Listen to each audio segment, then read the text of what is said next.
Everything went on perfect, everything went on fine. It was very beneficial. هو الكورس اسمه Dental Management and Marketing. As a dental manager to one of the very big clinics and well-known clinics that work professionally, YT.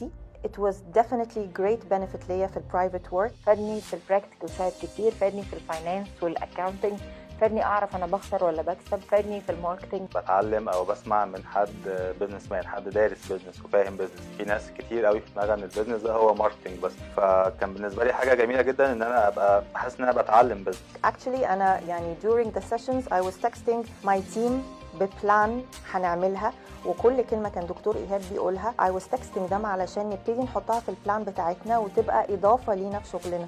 فادني في بعض الايرورز اللي انا ممكن اتفاداها بحيث ان انا ازود الماركت شير بتاعي في الماركت بتاعي. حتى لما عملت فلاش باك كده مع نفسي على مشاكل حصلت معايا وحاجات اجراءات انا خدتها قبل كده سواء في العياده عندي او في اماكن اشتغلت فيها، لا يعني كنت محتاج ان انا اخد كورس زي ده من قبل كده. اكيد لو لقيت ان في كورس هيفيدني في مجالي I would definitely go for SPC.